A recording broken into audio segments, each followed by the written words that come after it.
মদের বারে মদ্যপান করবে রওয়ানা। মধ্যে যাওয়ার পরে যদিও মদ্যপান করে একটা কাগজের টুকরা দেখে বাতাসের মাধ্যমে এক জায়গা থেকে আরেক জায়গায় যায়, ওই জায়গা থেকে আরেক জায়গায় যায়, ওই জায়গা থেকে আরেক জায়গায় যায়।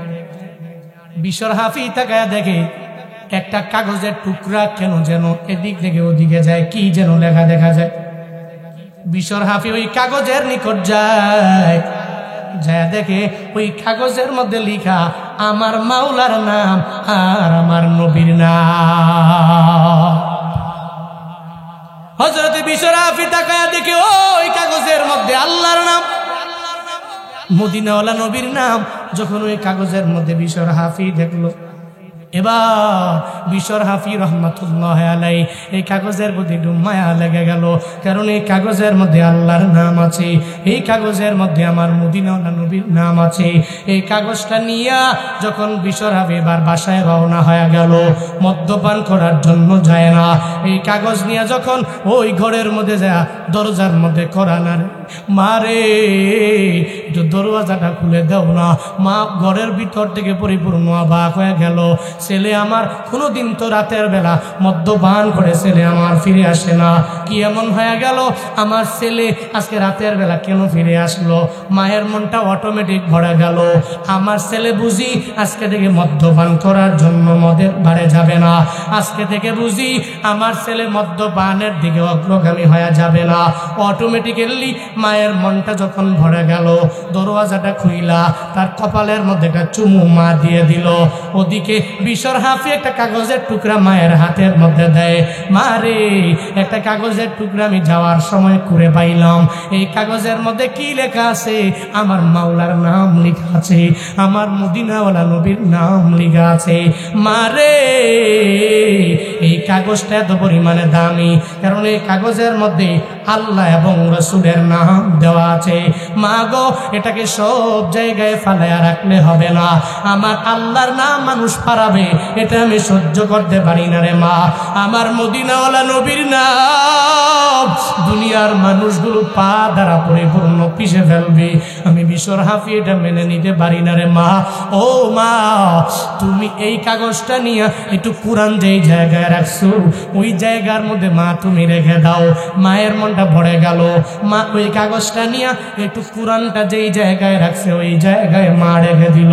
একটু পরে আবার বিশর হাফি বলে, মা আমারে বিদায় দাও, আমার একটু মদের বারের মধ্যে যাওয়া লাগবে, কারণ মদ্যপানের নেশা এটা ধৈরেই তো ছাড়তে পারে না। হযরতে বিশর হাফি মদ্যপানের জন্য রওনা, মদের বারে যায়, ওদিকে মদ্যপান করে করে মাতাল হয়ে যায়, মাতাল হইয়া ওই ঘরের মধ্যে বিশর হাফি পড়ে যায়। ওদিকে ওনার জামার আরেকজন আমার মাওলার ওলি আছে, ওই ওলির নাম হযরতে হাসান বসরি রহমাতুল্লাহ আলাইহি, এত পরিমাণে দামি আমার মাওলার দরবারে গ্রহণযোগ্য হয়ে গেল। ওই হাসান বসরি যখন রাতের বেলা আমার রবের দরবারে মুশাহাদায় বসি, আল্লাহ পাক ওই হাসান বসরি দেখায়, হাসান রে তুমি এই জায়গায় ঘরের মধ্যে বসে থাকলে হবে না রে হাসান, হাসান রে তুমি যাও যাও যাও ওই মদের বারে যাও, মদের বারে গেলে তুমি আমার এক কাছের বান্দা ঘনিষ্ঠ বান্দা হয়ে যাবা, ওরে তাওবা পড়াইবা, ইস্তিগফার পড়াইবা, এরপরে তাকে আমি মাওলা যে ওলি বানায়া দিলাম এই ঘোষণা তুমি তার কাছে দিয়ে দিবা। যখন মদের বারের কথা আমার মাওলা হাসান বসরিরে বলে, একবার বলার পরে হাসান বসরি মনে করে এটা মনে হয় আমার দুঃস্বপ্ন হয়ে যেতে পারে। আল্লাহ পাক আবার হাসান বসরিরে দেখাইল স্বপ্নের মাঝে, হাসান রে তুমি এই জায়গায় বসে থাকলে হবে না, ও হাসান তুমি মদের বারে চলে যাও। দ্বিতীয়বার হাসান বসরি গুরুত্ব দেয় না, 3 নাম্বার সময়ে মানে তৃতীয়বারে যখন আল্লাহ পাক হাসান রে দেখাইয়া দিল, ও হাসান বসরি তুমি ঘরের মধ্যে বসে থাকলে হবে না, হাসান বসরি যাও যাও ওই মদের বারে তুমি চলে যাও। হাসান বসরি মনে মনে চিন্তা করি আমি আর দেরি করতে পারি না, আমার মাওলা আমার একবার দেখায় নাই, আমার মাওলা আমারে 2 বার দেখায় নাই, আমার আল্লাহ আমারে 3 বার দেখাইছে। মনে হয় বিষয়টা গুরুত্ব দেওয়ার জন্য আল্লাহ দেখাইল, এটা আমার দুঃস্বপ্ন হতে পারে না রে। হযরতে হাসান বসরি ওই মুসাদা থেকে লাফ দিয়া দৌড়াইয়া যায়। মদের বারে যখন যায়, ওই মদের হাউসের সামনে যাওয়ার পরে যখন ওই বিশর হাফিরে খোঁজার জন্য সবাই রে বলে, তোমার এলাকায় বিশর হাফি কোন জায়গায় আছে, তোমাদের ঘরের কোন জায়গায় আছে, ওই বিশর হাফির সন্ধানটা আমি হাসান বসরিরে দাও। সবাই অবাক হয়ে গেল, এই এলাকার এত বড় ওলি কেন আমাদের দরবারে আসলো? হাসান রে, তুমি মনে হয় রং নাম্বারে ডায়াল করলা, তুমি তো এই জায়গায় আসতে পারো না, কারণ এই জায়গায় কোনো ওলি আসে না, এই জায়গায় মদ্যপান করনেওয়ালা ব্যক্তিরা আসে, মদ্যপান করে এরা পরিপূর্ণভাবে জমিনে শুয়ে পড়ে। হাসান রে, না না, এই জায়গা তোমার জন্য না। হযরতে হাসান বসরিরে বারবার তাড়ায়া দেয়, বলে আপনি এখান থেকে চলে যান, বলে আমি তো মদ্যপান করার জন্য আসি নাই। এই মদ্যপানকারীরা আমাকে বিশরের সংবাদ দাও, আমার বিশর কই, ওই বিশরের সুসংবাদ তোমরা একটু শুনবা, একটু পরে আমি আল্লাহর পক্ষ থেকে একটা সুসংবাদ জানাইয়া দিব। ওই বিশর একটু আগে মদ্যপান করে পরিপূর্ণ জমিনে পড়ে গেল, ওই যে বিশর মাতাল হইয়া ওই ঘরের মধ্যে পড়ে আছে। একটু পরে হাসান বসরি গেল আর বিশর মাথার মধ্যে হাত দিয়ে দিল। বিশর একটু পরে তখন হুঁশটাকে ফিরে পাইল, বেহুশ থেকে হুঁশে যখন ফিরে পায়, হযরতে বিশর হাফি সঙ্গে সঙ্গে লাফ দিয়া জেগে যায়। হাসান বসরি, এই জামানার সর্বশ্রেষ্ঠ ওলি, আপনি আমার দরবারে আপনি কেন আসলেন? আমার মতো তো এত বেদামি কেউ নাই, আমি তো দামি মানুষ না, কারণ আমি মদ্যপান করি, আমার মতো খারাপ কেউ হতে পারে না, আপনার মতো ওলি মানুষ, কিন্তু আপনি আমার দরবারে হাজির হয়ে গেলেন কেন রে? কেন আপনি আমার দরবারে হাজির হয়ে গেলেন? হাসান বসরি ডেকে বলে, ও বিশর, না না, আমার চাইতে আমার মাওলা তোমার দামি বানায়া দিছে। আম্মা বাদু ফাআউযু বিল্লাহি মিনাশ শাইতানির রাজীম।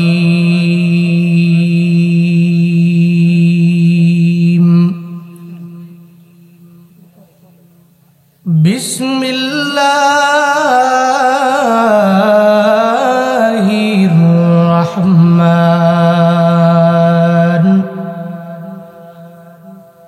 রহিম।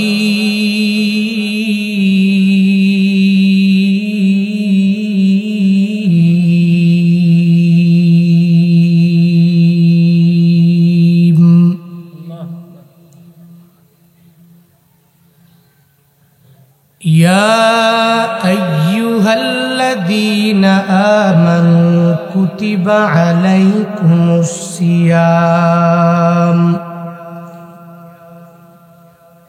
কামা কুতিবা আলাল্লাযীনা মিন ক্বাবলিকুম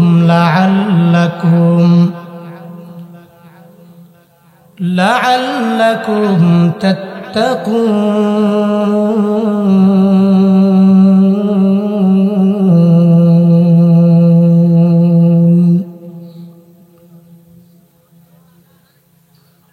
وقال النبي صلى الله عليه وآله وسلم الصيام جنة ما لم يخرقها أو كما قال النبي عليه الصلاة والسلام صدق الله مولانا العظيم وصدق رسوله النبي الكريم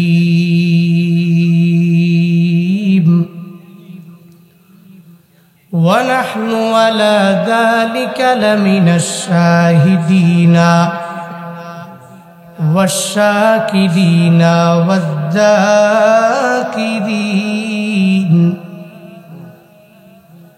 والحمد لله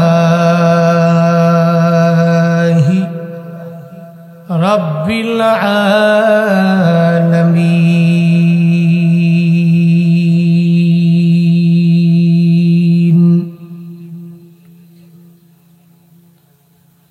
मोहम्मद ने आकर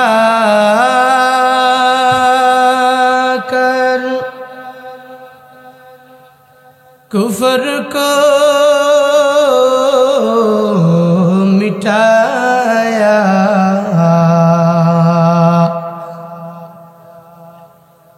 कुफर को मिटाकर सदाकत बताया, कुफर को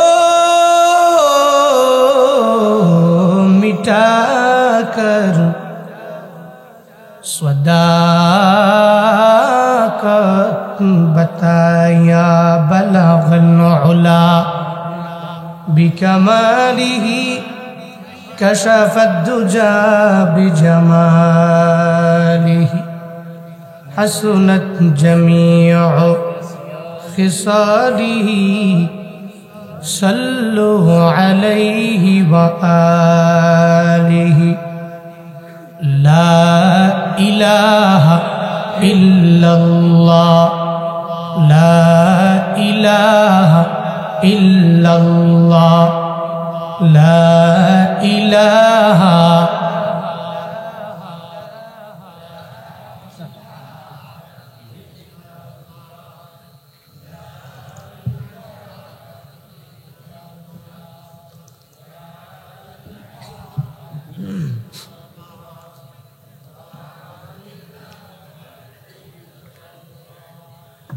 ला इलाहा इल्लल्लाह, ला इलाहा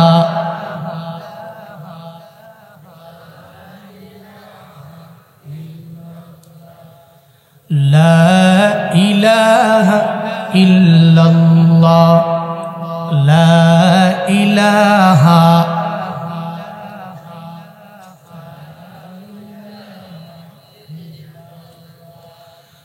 ला मअबूद इल्लल्लाह, ला मअशूक़ इल्लल्लाह, ला मअबूद इल्लल्लाह, ला मअशूक़ इल्लल्लाह, ला मौजूद इल्लल्लाह, ला इलाहा इल्लल्लाह, ला इलाहा इल्लल्लाह, ला इलाहा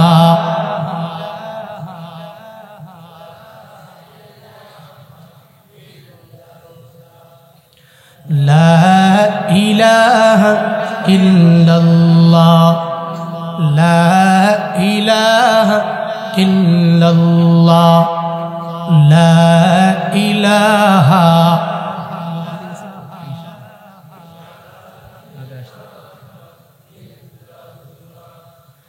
ला इलाहा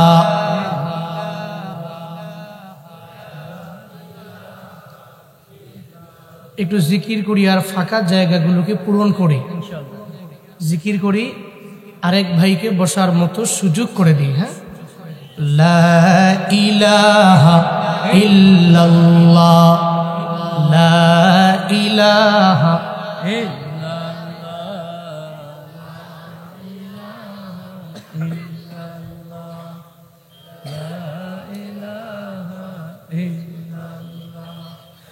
লা ইলাহা ইল্লাল্লাহ, লা ইলাহা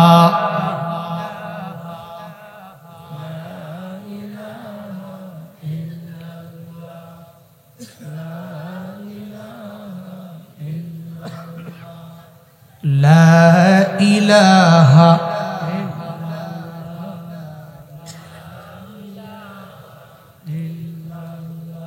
سبحانك لا علم لنا إلا ما علمتنا إنك ইন্নাকা আনতাল আলিমুল হাকীম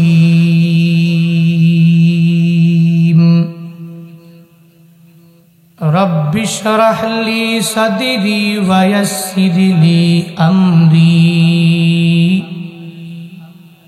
واحلل عقدة من لساني يفقهوا قولي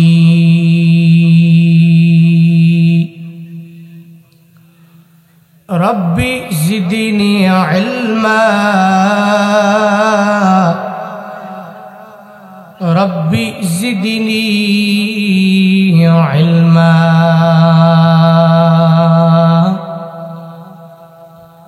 ربي زدني علما ربي يسر ولا تعسر وتمم علينا بالخير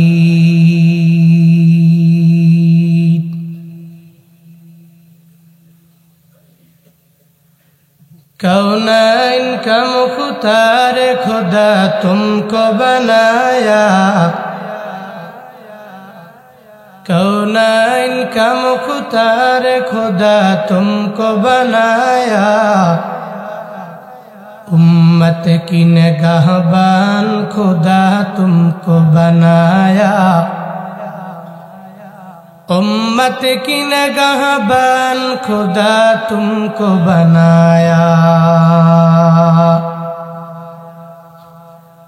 या रब मेरे आँखों में समा जाए मदीना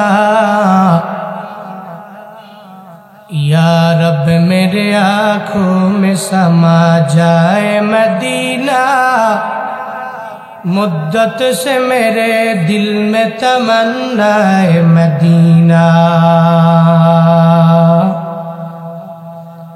मुद्दत से मेरे दिल में तमन्ना है मदीना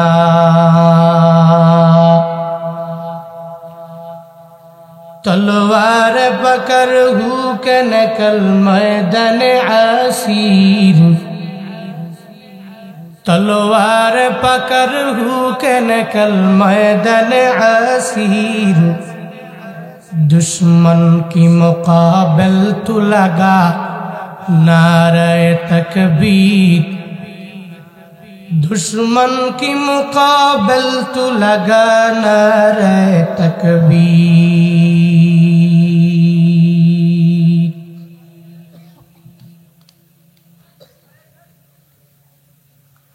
ঐতিহ্যবাহী কুশিয়ারা দক্ষিণ পাড়া যুব সমাজের উদ্যোগে আয়োজিত দ্বিতীয়তম বার্ষিক ওয়াজ ও দোয়ার মাহফিলের আজ 2রা মার্চ 2024 আজকের মাহফিলের সম্মানিত চিফ গেস্ট প্রধান অতিথি পাবনা 1-এর সম্মানিত এমপি মহোদয় বীর মুক্তিযোদ্ধা আলহাজ অ্যাডভোকেট শামসুল হক টুকু সাহিব আজকের মাহফিলে আমার পূর্বে কোরআন এবং হাদিস থেকে দিক নির্দেশনামূলক বাণী আপনাদেরকে শুনিয়েছেন রাকসা বাজার কেন্দ্রীয় জামে মসজিদের সম্মানিত ইমাম ও খতিব অত্র এলাকার কৃতি সন্তান সুমধুর কণ্ঠস্বর হাফিজ মাওলানা মুফতি কাউসার আহমেদ রহমানী দামাত বারাকাতুহু আজকের মাহফিলে কথা বলেছেন কুশিয়ারা হযরত সুমাইয়া রাদিয়াল্লাহু আনহা বালিকা মাদ্রাসা বেরা পাবনায়ের সম্মানিত মুহতামিম হযরত মাওলানা মোহাম্মদ আবু সাঈদ দামাত বারাকাতুহু আজকের মাহফিলের বিশেষ অতিথিবৃন্দ 4 জন সম্মানিত ব্যক্তির নাম রয়েছে বেড়া পৌরসভার সম্মানিত মেয়র জনাব অ্যাডভোকেট আসিফ শামস রঞ্জন আজকের মাহফিলে উপস্থিত আছেন বেড়ায়ের সম্মানিত উপজেলা চেয়ারম্যান জনাব মোহাম্মদ রেজাউল হক বাবু সাহিব, আরও একজন সম্মানিত বিশেষ অতিথি চাকলা ইউনিয়ন পরিষদের চেয়ারম্যান জনাব মোহাম্মদ ইদ্রিস আলী সর্দার, আরেকজন আছেন নতুন ভারেঙ্গা ইউনিয়ন পরিষদের চেয়ারম্যান জনাব মোহাম্মদ আবু দাউদ, আজকের এই মাহফিলের সম্মানিত সভাপতি, কুশিয়ারা বাজার কেন্দ্রীয় জামে মসজিদের সম্মানিত ইমাম ও খতিব হযরত মাওলানা মোহাম্মদ রফিকুল ইসলাম দামাত বরকাতুহু।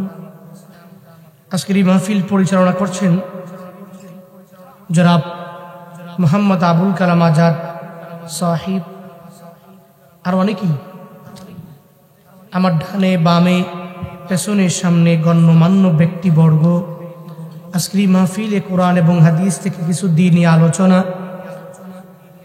বাস্তব জীবনে আমল করার লক্ষ্যে শোনার জন্য আপনারা বসে আছেন।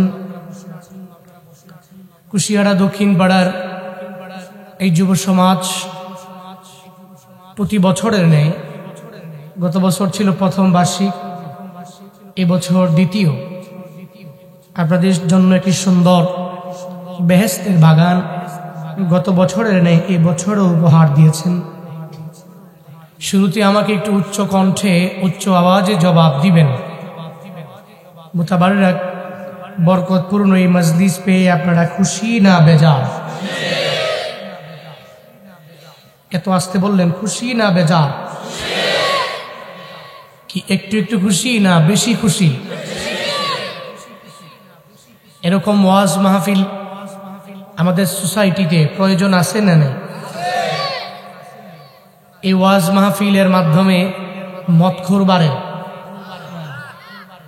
মাদক দ্রব্য সেবনকারী বাড়ে, জেনা বাড়ে, দুর্নীতি বাড়ে। এই ওয়াজ মাহফিল শোনার পরে মানুষ জুলুম করে। এক কথায় এই মজলিসে আসলে বসলে কিছু সওয়াব নিয়ে বাড়ি যাওয়া যায়, অন্তত পক্ষে বিন্দু থেকে বিন্দু মাত্র পরিমাণ কোনো গুনাহ সাধন একটা বান্দার দ্বারা হয় না। যেটা দোকানে বসলে হবে, যেটা বাজারে গিয়ে কোনো দোকানে সময় দিলে হবে, ওটা এই মাহফিলে হবে না। এই মাহফিলে আসলে বসলে আপনার দ্বারা সওয়াব হবে, গুনাহ হবে না। কিন্তু বাজারে গিয়া দোকানে বসে থাকলে যতক্ষণ সময় বসে থাকবেন সওয়াব তো হবেই না। চেষ্টা করছেন সওয়াব করার জন্য, এরপরেও হবে না। আপনার দ্বারা হয়তো একটা মিথ্যা হবে, না হয় একটা পরনিন্দা হবে, না হয় একটা গীবত হবে, না হয় একটা দুশ্চর্চা হবে। এক কথায় আল্লাহ পাকের নিষিদ্ধ কিছু কাজ ওই দোকানপাটে বাজারে বসলে হয় কি হয় না? এই জন্য তো নবীজি বলেছেন, আহাব্বুল বিলাদি ইলাল্লাহি মাসাজিদুহা ওয়া আবগাদুল বিলাদি ইলাল্লাহি আসওয়াকুহা। আল্লাহর কাছে আসমানের নিচে জমিনের উপরে সবচেয়ে পছন্দের জায়গা হলো মসজিদ। কি কি একটু বলেন না, কি কার কাছে প্রিয়? আরো জোরে বলেন, আল্লাহর কাছে প্রিয়। আর আল্লাহর কাছে আসমানের নিচে জমিনের উপরে সবচেয়ে অপছন্দের জায়গা হলো বাজার। কি বলেন না, কি সুক অর্থ হচ্ছে বাজার। কেমন বাজার? এবার কি বাজারে যাওয়া নিষেধ নাকি? না, বাজারে যাওয়া নিষেধ না, তবে বাজারে যাওয়া যাবে। আপনার জরুরত আপনি ওখানে পুরা করেই বাজারে ইচ্ছা করে 4-5 জন 6 জন বসে আড্ডা দেওয়ার কোনো প্রয়োজন নাই। কোনো জরুরি কাজ থাকলে, কোনো কথার প্রয়োজন হলে আপনি আপনার ঘরের মধ্যে কোনো এক রুমে অথবা কোনো অফিসে আপনি বসতে পারেন। আপনি 2 জন 3 জন মিলে বিভিন্ন পরামর্শ করতে পারেন। একটা ডিসিশন যদি পেন্ডিং অবস্থায় থাকে, এটার প্রসেসিংয়ের জন্য আপনি বসতে পারেন। তবে এমন কোনো জায়গায় বসা যাবে না যেই জায়গায় সমস্ত লোকেরা আপনার কথা শুনবে, একজনে আরেকজনের দুশ্চর্চা করবে, গীবত করবে। এমন কোনো দোকানে অথবা কোনো টেবিলে বসা যাবে, কারণ ওখানে আপনি চেষ্টা করছেন, আপনি সাধু, আপনি ওলি, আপনি পীর, আপনি সুফি, আপনি দরবেশ, আপনি যাই কিছু হন না কেন, ওখানে গেলে দেখবেন যে একজনে আর একজনের বিষয়ে বদনাম করে, একজনে আর একজনের কয় জানুনি কি ওই যে বেড়া উপজেলার চেয়ারম্যান আছে না, এইটা করছে এইটা করছে এইটা করছে, জানুনি কি ওই যে হুজুর এলো না, এই হুজুর এটা করছে এটা করছে ওটা করছে, জানুনি কি ওই যে মসজিদের ইমাম আছে না, এর বিরুদ্ধে বলতেছি, আমিও তো কিছু জানি। আসলে জানো? হ্যাঁ জানি তো। বসো দিলে এই চা দে রে, কয়ের চা 3 ঘন্টায় যা লাগবে আমি খাওয়ান। এবার আপনি বড় সুফি, আপনিও তো আর একজনের গিবত তার অগোচরে তার সাথে বলতেছেন আর মজা মারছেন আর চায়ের চুমুক দিচ্ছেন। হালাল না হারাম, জায়েজ না নাজায়েজ, এটা কি আল্লাহ পাকের আদেশ না নিষেধ? আল্লাহ পাক নিজেই বলছেন ইজতানিবু কাসীরাম মিনাজ যন্নি ইন্না বাদাজ যন্নি ইসমুন ওয়ালা তাজাসসু ওয়ালা ইয়াগতাব বা'দুকুম বা'দা আইয়ুহিব্বু আহাদুকুম মান ইয়াকুলা লাহমা আখিহি মাইতান ফাকারিহতুম ওয়াত্তাকুল্লাহ ইন্নাল্লাহা তাওয়াবুর রাহিম।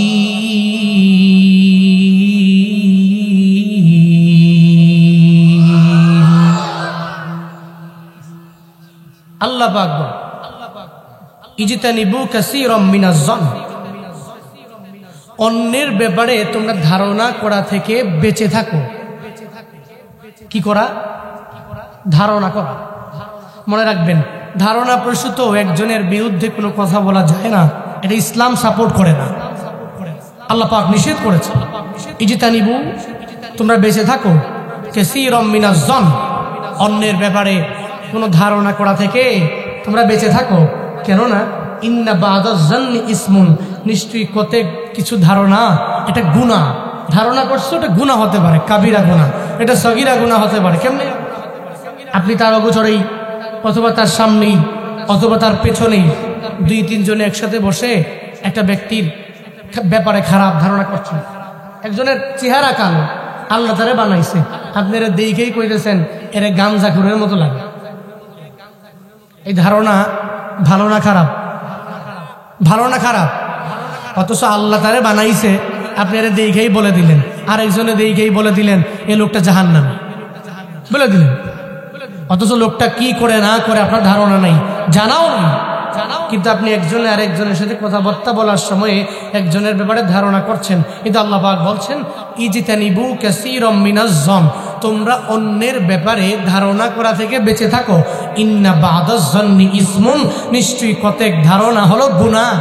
আল্লাহ পাক বলছেন ওয়ালা তাজাসসু, একে অপরের দোষ নিয়ে ঘোরাঘুরি করা যাবে না, ঘুরলে গুণগুলোকে ভাইরাল করতে হবে।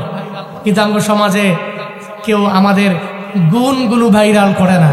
দেখবেন আপনি অনেক ভালো, হঠাৎ করে শয়তানের ধোঁকায় পড়ে ছোট্ট একটা অপরাধ করলেই পুরো সমাজ কেমনে আপনারে নিচে নামাবে, কেমনে আপনার পায়ে ধইরা নিচে নামাবে। 4-5 জনে মিল্লা খালি তার দুষ্টটাই করে, এতদিন পর্যন্ত এত গুণে গুণান্বিত হয়ে গেল, একটা গুণের কথাও মানুষের কাছে বলে না, খালি আর সারাটা দিন 24 আওয়ার্স আরেকজনের দোষ নিয়েই পড়ে থাকে, নিজের দোষের খবর নাই, আরেকজনের দোষ ভাইরাল করার জন্য চেষ্টা করে। এরকম লোক আমাদের সমাজে আছে না নাই? আছে। কিন্তু আল্লাহ পাক নিষেধ করেছে ওয়ালা তাজাসসু, একে অপরের দোষ নিয়ে ঘোরাঘুরি করা যাবে না। ওয়ালা ইয়াগতাব বা'দুকুম বা'দা, সাবধান, তোমরা একে অপরের গীবত করো না। কি করো না? গীবত করো। আল্লাহ পাক নিষেধ করেছে। এবার আল্লাহ পাক বলছেন আইয়ুহিব্বু আহাদুকুম, মনে রাখবেন কোরআনের প্রায় জায়গায় আল্লাহ পাক এভাবে বান্দাকে প্রশ্ন করেছেন। এই হামজা হচ্ছে হামজা ইস্তিফহাম। আইয়ুহিব্বু আহাদুকুম, তোমাদের মধ্যকার কেউ কি পছন্দ করবে আইয়াকুলা লাহমা আখিহি মাইতান, তার মৃত ভাইয়ের গোশত ভক্ষণ করতে তোমাদের মধ্যকার কেউ কি পছন্দ করবে? আল্লাহ পাক নিজে প্রশ্ন করছেন। আল্লাহ তো জানে, কারণ বান্দারা তো আল্লাহই বানাইছে। বান্দা যে তার মৃত ভাইয়ের গুস্ত ভক্ষণ করতে পছন্দ করবে না, এটা আল্লাহ ভালো করেই জানে। কারণ আল্লাহ তো হচ্ছেন আলিমুল গায়বি ওয়াশ শাহাদা। এজন্য আল্লাহ পাক নিজেই বলছেন, তোমাদের মধ্যকার কেউ কি তোমাদের মৃত ভাইয়ের গুস্ত ভক্ষণ করতে খাইতে পছন্দ করবে? আল্লাহ প্রশ্ন করে উত্তর দিচ্ছেন, ফাকারিহ তুমু, বস্তুত তারা তো পছন্দ করবে, তোমরা তো পছন্দ করবে, তোমরা কশ্চিন কালেও তোমাদের মৃত ভাইয়ের গুস্ত ভক্ষণ করতে পছন্দ করবে না। অথচ তোমার মৃত ভাইয়ের গুস্ত তুমি ভক্ষণ করতে পছন্দ করো, অথচ ওদিকে তুমি গীবত করো। কিন্তু গীবতের পরিণাম কি জানো? গীবতের পরিণাম হলো মৃত ভাইয়ের গুস্ত ভক্ষণ করা। পরে নাউজুবিল্লাহ, আরো জোরে পড়বেন না নাউজুবিল্লাহ। মৃত ভাইয়ের গুস্ত ভক্ষণ করা হারাম। তো আপনার গীবত করা হালাল না হারাম? তো গীবতের পরিণাম ভয়াবহ। আমরা এটা মানি, মাগার গীবত করতে দ্বিধা করি না। আত্তাকুল্লাহ।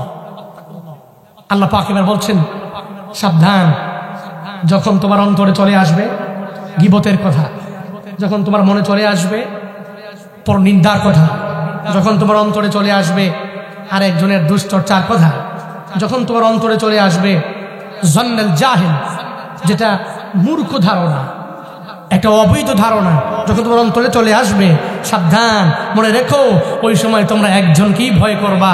তিনি কে? আরো জোরে বলেন কে? বলেছেন, ইয়াকুমুজ যান ফাইন্নাজ যান্না আকযাবুল হাদিস। তোমার ধারণা করা থেকে বেঁচে থাকো, কেননা নিশ্চয়ই ধারণা হচ্ছে একটা সর্বোচ্চ লেভেলের মিথ্যাচার। আল্লাহ আমাদের সবাইকে ধারণা থেকে, দুশ্চর্চা থেকে, গীবত করা থেকে হেফাজত করেন। আর একটু জোরে পড়ে না আমিন, আর একটু আওয়াজ করে চিল্লে পড়ে না আমিন। সম্মানিত হাজির, বলতেছিলাম থেকে কোথায় আসে কথাগুলো যে বললাম, উপকার হয়েছে না অপকার হয়েছে? মনে রাখবেন, হুজুরেরা খালি বারবার একই কথা বলে। হুজুরেরা কি কোরআন আরেকটা বানাইবে নাকি? কথা তো ঘুরে ফিরে এগুলাই।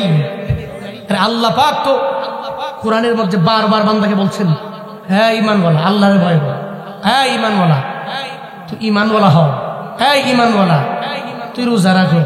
আল্লাহ পাক নিজেই খালি ইমানওয়ালার ডাইকা ইমান আনার পরেও বারবার কেন? এর মাঝে মুফাসসিরিনে কেরাম বলছেন, এটা বলার একমাত্র কারণ হলো, দেখবেন যদি এক বন্ধু আর এক বন্ধুর সাথে কথা বলে, কথা বলার সময় বন্ধু খালি বন্ধুরে কয়, চল বন্ধু, তুই তো জিন্দেগিতে কোনো সময় কোথাও ঘুরতে যাও না, তোর মন চায় না, তুই এত কিপটা, আমরা খালি ঘুরতে যাই, তুই যাও না, তুই টাকার ভয় করো, চলো না সাজেক ঘুরতে যাই, চলো না কক্সবাজারে ঘুরতে যাই, চলো না সেন্ট মার্টিনে ঘুরতে যাই, চলো না বান্দরবানে ঘুরতে যাই, চলো না কুয়াকাটা সমুদ্র সৈকতে ঘুরতে যাই। এভাবে বন্ধু আর এক বন্ধুরে বারবার কয়। হ্যাঁ রে, যতই কয়, একবার কইছে, দুইবার বলছে, তিনবার বলছে, হ্যাঁ দাতে তোরটা তুই যা, আমি যেমন, তিনবার, চারবার, পাঁচবার, 10 বার বলার পরে, আচ্ছা তুই যে আমার খালি এত বারবার কও, তুই ওখানে গিয়ে কি মজা পাইছি বলো তো? আমি মজা পাইছি বলি তো আমি তোমাকে বারবার বলি। একটা বার এক বন্ধু আর এক বন্ধু এবার বলে, ঠিক আছে আমি যাব, আগামী বছর থেকে তোর সাথে আমি এড হব, কক্সবাজারে যাব, সাজেক যাব, বান্দরবান যাব, সেন্ট মার্টিন যাব, এই টুরিস্ট প্লেসগুলোকে আমরা ঘুরে ঘুরে দেখব। 10 বার বলার পরে বন্ধুর মাথায় টনক নড়েছে। এবার বন্ধু যাওয়ার জন্য নিজেই পাগল হয়ে গেছে। এবার আর কৃপণতা করে না, এবার আর নিজেকে বকিল দাবি করে না, এবার 3-4 জনে মিললেই রওনা হয়ে গেল। ঠিক তদ্রুপ ভাবে একজন মুমিনে কামেলকে, যে কামেল এখনো হতে পারে নাই, কিন্তু বারবার যদি তার কানে বলা হয়, এই মুমিন তোর জন্যই তো নামাজ, এই মুমিন তোর জন্যই তো রোজা, এই মুমিন তুই মিথ্যা বলো না, এই মুমিন তুই গীবত করো না, এই মুমিন তুই শিকায়াত করো না, এই মুমিন তুমি নামাজ পড়ো, এই মুমিন তুমি যাকাত দাও, এই মুমিন তুমি গীবত করো না, এই মুমিন তুমি শিকায়াত করো না, এই মুমিন তুমি পরনিন্দা করো না, এই মুমিন অন্যের ব্যাপারে ধারণা করো না। গত বছর বক্তা বলেছে, এবছর বক্তা বলে, অন্য মাহফিলে ওই বক্তা বলে, ওই মসজিদের খতিব সাহেব প্রত্যেক জুমায় বলে, ওদিকে এক মাহফিলে যাওয়ার পরে আরেক বড় বক্তা বলে, আরেকজন আছে গ্রামের বাড়িতে সর্বাবস্থায় খালি এই কথাই দাওয়াত দেয়। 1 দিন দেয়, 2 দিন দেয়, 3 দিন দেয়, 5 দিন দিয়েছে, মাস খানেক দিয়েছে, ইয়ারলি দিয়েছে। একটা পর্যায়ে আল্লাহ পাক কোনো একটা কথার মাধ্যমে ওই বান্দাকে হিদায়াত দিয়া নামাজ রোজা নেক আমলের মহাব্বত অন্তরে ঢুকাইয়া দিতে পারে। এই জন্য বাবা মনে রাখবেন, যদি মনে করেন যে হুজুর খালি ঘুরে ঘুরে খালি এডিক হয়, এখানেও রয়েছে হিকমত। আপনার যা জানা আছে এটা আপনি মানেন না, আপনি কামিয়াব হবেন। আল্লাহ পাক আমাদের সব ভাইকে তৌফিক দান করেন। আরো জোরে পড়েন আমিন। আজকের এই মাহফিলের আয়োজন যারা করেছেন, যুব সমাজ, এদের অক্লান্ত পরিশ্রম রয়েছে। আল্লাহ পাক এই যুবকদেরকে দুনিয়া এবং আখিরাত উভয় জগতে কল্যাণকামীদের অন্তর্ভুক্ত বানায় দেন। সকলেই পড়ি আমিন। আর একটু আওয়াজ করে জোরে করে পড়েন আমিন। সম্মানিত হাজিরিন, খুতবায় আমি একটি আয়াতে কারিমা তিলাওয়াত করেছি, যে আয়াতে আল্লাহ পাক রব্বুল আলামিন রমাদানের রোজাকে প্রত্যেকটা বান্দার উপরে ফরজ করেছেন।